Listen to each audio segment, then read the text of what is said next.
The Time Traveller's Handbook by John David. Chapter 1. Time Slip. It begins with a feeling. It always does. And then the feeling grows and becomes stronger until the new reality splinters through.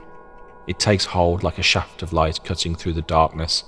A shaft of light that is unmissable, unmistakable. And then the feeling, along with the light, takes you to places that would have seemed impossible before discovering such a gift.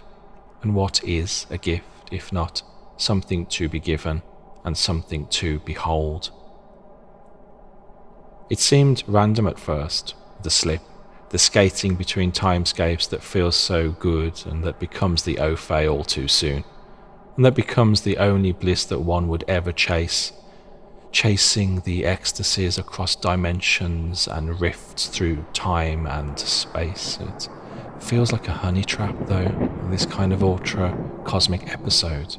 It might consume a person whole if you let it, if you gave yourself over to it completely and without reservation. And still, yet, that's what I did, that's what I do, and this is my story, my book of days. Is this something that anyone could learn, this dimension hopping? Maybe. Though I would not know how to teach such a discipline. I wouldn't know where to start. Or maybe this is something that one is simply born into, like a wave coming out of the ocean that embodies both the ocean and yet has form all of its own, a uniqueness that can be seen and recognized and that is pure and divine, and occasionally shared with others. I want to say you remember the first slip more than those that follow.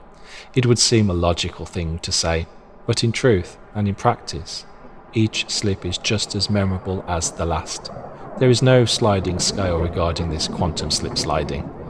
After all, every jolt out of time and subsequent landing is to land on alien shores with uniquely exotic tides. This shit never gets old, truly. You just want more, and no matter how much you get, it's never enough. I sometimes feel like I'm some kind of new age junkie, hoping, praying, dreaming of the next hit, the sting of life, the full body immersion into the deliciously new. I land at a table with what would seem to be a thud. The sort of a thud that others might notice, the sort of a thud that would occur if you were dropped from 2 meters above the ground, and yet no one is any the wiser. The table is outside, small and round and made from cast iron painted white, and the years of elemental exposure have worn the silvery metal to the surface. The area is dimly lit, and there is a canvas awning overhead that offers shelter from the rain. There's movement across the ground, reflected in the ground, and people rushing, running by in diagonal slalom, trying to get home before the night sets in and the rain worsens. My eyes adjust to the new timescape, as one's eyes would adjust to the sunlight after leaving a dark room, and I see the vista clearly for the first time. It has been raining hard, and there are shallow puddles all around my seated situation. I am dressed for the occasion. The temporal overlords are not without mercy. The perfect attire wraps around my anachronistic form. That's what I am, underneath it all, an anachronism. I am out of time, a thing out of time. This is not the present year of 2022. This is much, much earlier. Perhaps the late 1800s.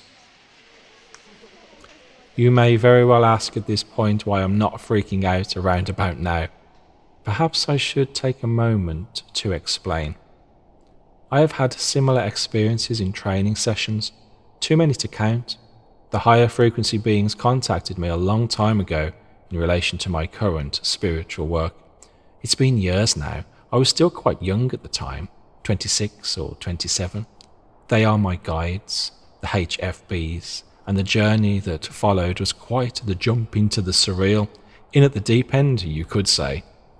So, you see, I have already been versed in the strange and the unusual. Words are sometimes a little clunky when describing and explaining certain esoteric principles, but one might call this stuff paranormal, the hypernormal, or the realms of the hyper dimensions. We must pass through such doorways with permission, these doorways of the gods, and by divine decree.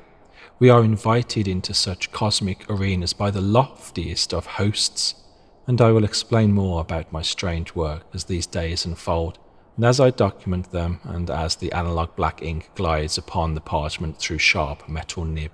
But, for now, it is enough for you to know that these experiences hold great purpose and have become my commonplace reality.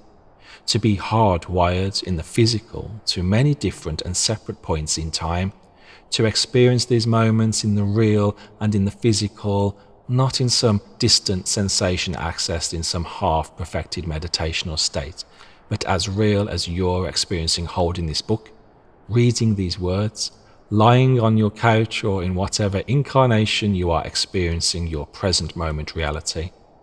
The details take you there. The words entering your mind from the page, in themselves, construct a kind of gateway that allows you to follow in temporal wake, if you so wish, I mean, and if the universe deems such a travelling important, more importantly.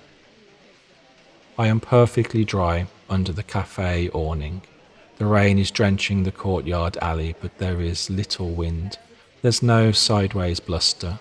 The candlelight in the patisserie window over the way and the gaslight look beautiful through the now swathing rain and reflecting in the water streaming down the road and across the red cobbles. Every detail is tantalizing to the senses. Every detail takes me further away from the time I was formerly a part of, my native time, and with every second that I remain here, I slip a little deeper into the vibrancy of the life surrounding me, and the soft golden glow of the sweet energy that seems to permeate my body from the emptiness of thin air.